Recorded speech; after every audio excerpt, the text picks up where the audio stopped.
Hello बच्चों, आइए बच्चों, आज हम पेड़ पौधों के आवास के बारे में जानेंगे। आपने शायद बड़े आकार का बरगद का पेड़ देखा ही होगा। बर्फीले पहाड़ी क्षेत्र में आपको शंकु वाले पेड़ जैसे चीड़ और देवदार देखने को मिलेगा और तालाब में आपने छोटे जलीय पौधों को भी तैरते जरूर देखा होगा। ये सारे पेड़ पौधे एक दूसरे से इतने अलग क्यों होते हैं, जरा सोचिए। हम इसे उदाहरण से समझ सकते हैं। जैसे मछली, वो कभी जमीन पर जीवित नहीं रह सकती क्योंकि उसका शरीर पानी में रहने के लिए बना है। हम पानी में नहीं रह सकते क्योंकि हमारा शरीर जमीन में रहने के लिए बना है। उसी प्रकार सभी पेड़ पौधे भी खास जगहों में ही बढ़ सकते हैं। जैसे कुछ पौधे जमीन पर, कुछ तालाब में, कुछ बर्फीले जगह और कुछ मरुस्थल में रहते हैं।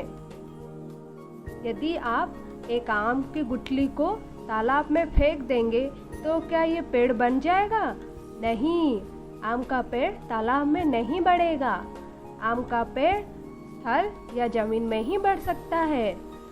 तो क्या इसका मतलब यह है कि आम का पेड़ किसी भी जमीन पर बढ़ और जीवित रह सकता है? आम का पेड़ रेगिस्तान या बर्फीले पहाड़ियों पर नहीं पाया जाता, वह जीवित नहीं रह सकता। आम का पेड़ केवल मैदानी भूमि में ही बढ़ सकता है और जीवित रह सकता है। जो पेड़ समतल भूमि या मैदानी भूमि पर उगते हैं, उनका तना काष्ठीय, पत्तियां चपटे और चौड़े होते हैं। वो दूर से किसी छाते की तरह दिखाई देते हैं। क्या आप जानते हैं आम का पौधा बर्फीले जगह पर क्यों नहीं उगता? क्योंकि अगर बर्फ पेड़ के पत्तों और शाखाओं पर जमा हो गई तो पेड़ मर भी सकता है। अगर आप बर्फीले जगहों के पेड़ों को ध्यान से देखेंगे तो पाएंगे कि वहाँ के पेड़ों के पत्ते नुकीले होते हैं। बर्फ वहाँ जमा नहीं हो सकती और पेड़ का आकार भी शंकु या कोन की तरह होता है। और जब भी बर्फ गिरती है वो पेड़ों पर जमा नहीं होती है और आसानी से जमीन पर गिर जाती है। अब हम मरुस्थल या रेगिस्तान के वातावरण के बारे में जानेंगे। वहाँ का वातावरण गर्म और सूखा होता है, इसलिए यहाँ बहुत थोड़े से पौधे मिलते हैं, जैसे कि कैक्टस या नागफनी। यहाँ नाक के बराबर बरसात होता है, इसलिए पानी बचाने के लिए यहाँ के पौधों के तने फ्लैशी या गुद्देदार हो जाते हैं, जिससे वो पानी बचा कर रखते हैं। इसकी पत्तियाँ कांटों में परिवर्तित हो जाती है, जो पानी के नुकसान को रोकता है। आपने सुंदरवन के बारे में सुना है? यहाँ मैंग्रोव के जंगल पाए जाते हैं। अगर आप वहाँ जाएंगे तो इस प्रकार के पेड़ देखने को मिलेगा।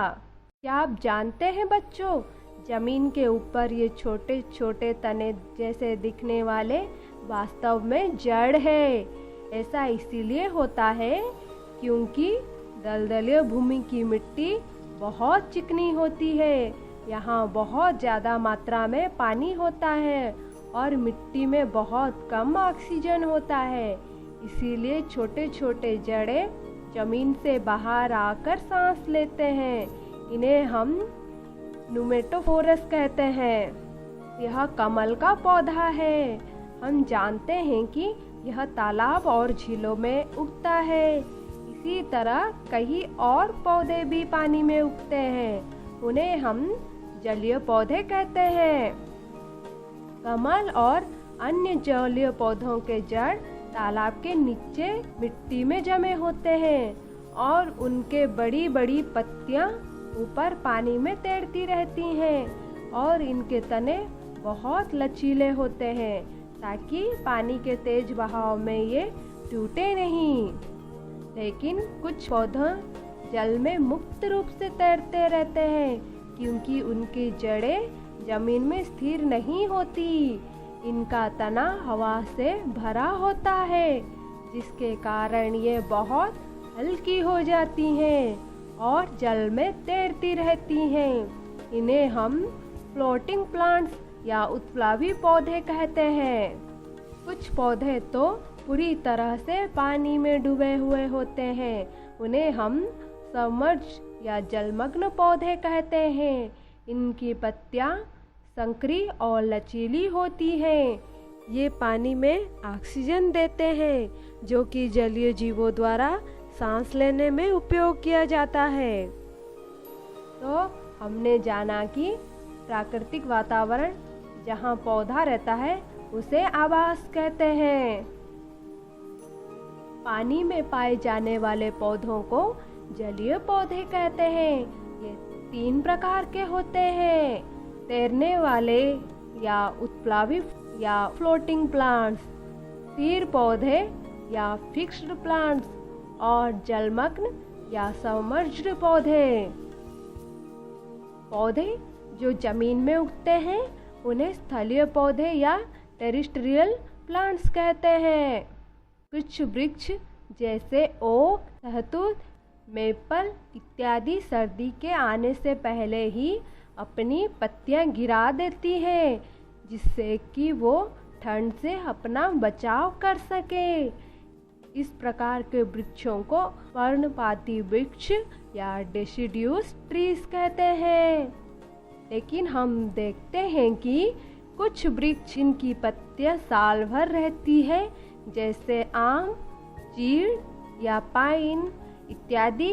उन्हें हम सदाबहार पौधे या एवरग्रीन ट्रीज कहते हैं। संक्षेप में पौधों को हम बांट सकते हैं: स्थलीय पौधे या टेरेस्ट्रियल या लैंड प्लांट्स, जलीय पौधे एक्वाटिक और वाटर प्लांट्स। स्थलीय पौधों को भी 2 भागों में बांट सकते हैं: सदाबहार या एवरग्रीन प्लांट्स और पर्णपाती या डेसिडियस प्लांट्स। जलीय पौधों को 3 भागों में बांट सकते हैं: पहला, स्थिर जलीय पौधे या फिक्स्ड वाटर प्लांट्स। दूसरा, तैरने वाला उत्प्लावी या फ्री फ्लोटिंग प्लांट्स। तीसरा, जलमग्न या सबमर्ज्ड प्लांट्स। पौधे जो अलग अलग वातावरण में रहते हैं वो दिखने में भी अलग होते हैं। वे अपने वातावरण के अनुसार अपने आप को बदलते हैं। इस प्रकार पौधों का वातावरण या आवास के अनुसार अपने आप को परिवर्तित कर अनुकूल बनाना अनुकूलन या एडप्टेशन कहलाता है। आज के लिए बस इतना ही बच्चों, बाय बाय।